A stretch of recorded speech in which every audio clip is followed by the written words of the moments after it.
Toastmasters, dear guests. Imagine you have $1,000, which you would like to invest into some profit-making opportunity. You basically have three options.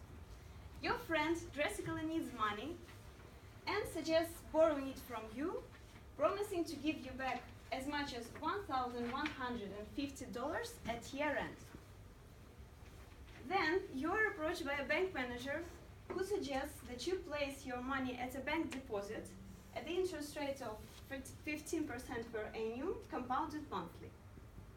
And thirdly, you have a daughter who has a bakery startup, and you can buy 10 shares of her company with your $1,000. And this company has the following financial indicators: price to earnings ratio of 2 and payout of 40%. Suppose you do not have that much time to decide, to think. You should make some basic calculations and make your decision on the basis of them. So please raise your hands, those who will lend their money to a friend. Okay. All right. Okay. Now those who will place the money at the bank deposit. Believe in banks. Okay, perfect.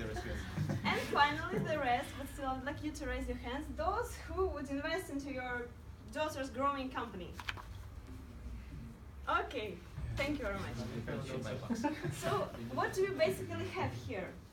In fact, just looking at this all from the first glance, these two options look more or less the same, because they offer something like 15% on your initial investment on $1,000.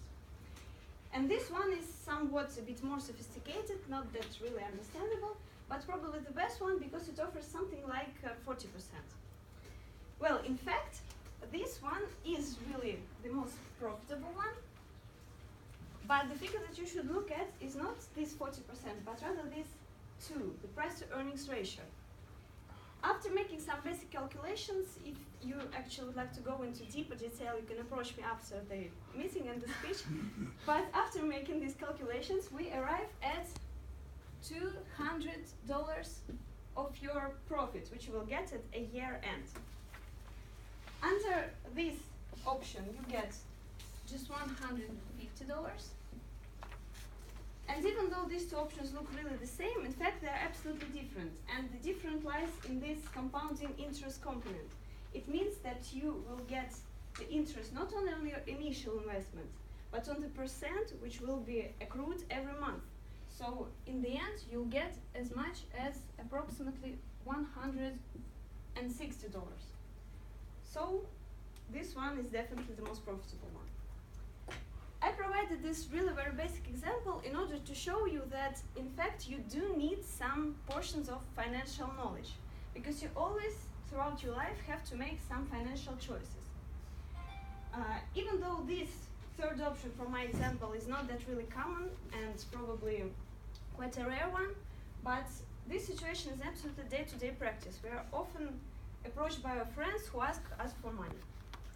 And now, please tell me, just raise your hands, those who before lending to your acquaintances or friends actually do look at the current bank interest rates which are offered on the market.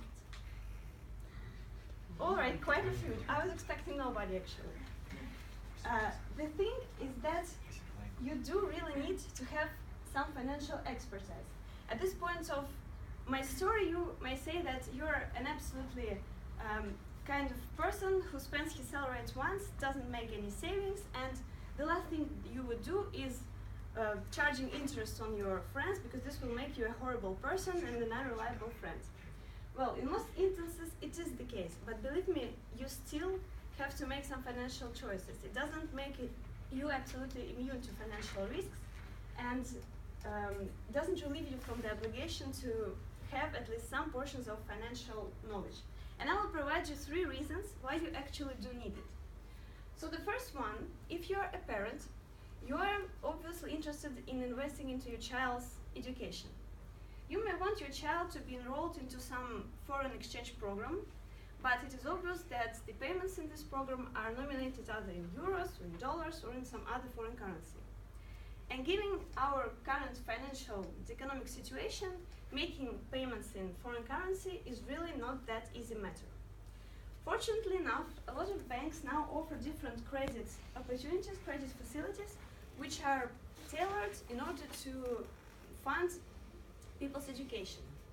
But before you actually invest into such programs, you would like to know what actually the bank is trying to engage you into. So wouldn't you end up in a situation when, because of the sharp rise in interest rates, you suddenly find yourself not able to pay for your child's education? And that's the point when you really need some financial understanding. The second situation, even if you don't have any children, or your children may already be on a self-sufficient basis, it is still a firm fact that one day you are going to retire. And obviously, you would like to have at least some savings to rely on at your retirement age. Nowadays, again, there are a lot of financial institutions which provide different opportunities to invest your money into and to get some decent interest or income at the end.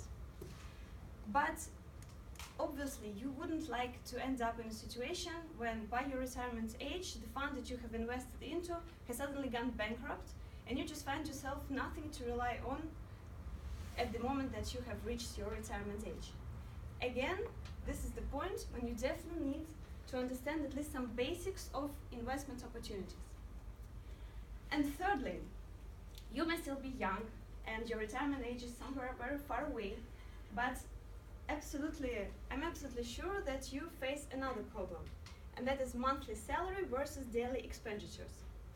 To tell you the truth, I have been amazed at a number of my friends and acquaintances who constantly find themselves cash-strapped and literally live on debt. And to tell you the truth, it's not because they don't earn enough, but it's rather because of their poor financial planning.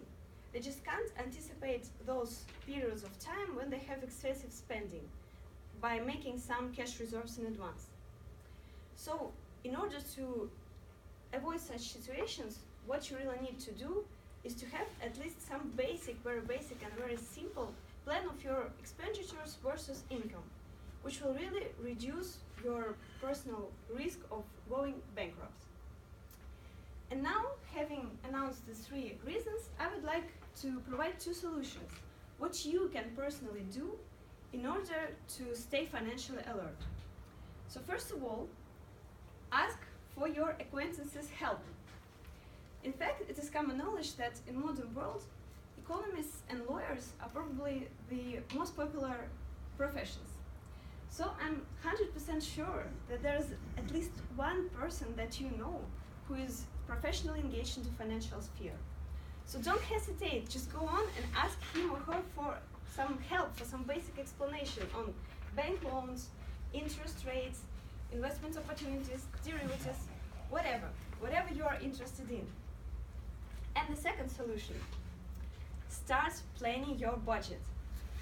Believe me, at this point of time you may say that math was your least favorite subject at school, that now you are trying to stay as far away from it as possible, and the least thing that you are dreaming of is diving into some sophisticated financial matter. Alright, that may be the case, but believe me, just making some very basic, very simple calculation of your daily expenditures and planning in advance will absolutely facilitate your life and will help you just manage your finances in a more efficient way. So, summing it all up, I would like to reinforce the idea that no matter what age you are, no matter what your occupation is, you are constantly exposed to financial risk at our modern world. And it's high time that you start persuading yourself that you're such a busy person that you don't have really time to calculate your daily expenditures. But just give it a try starting from tomorrow, and very soon you'll find some extra cash in your pockets which you can use for your personal needs. Thank you very much.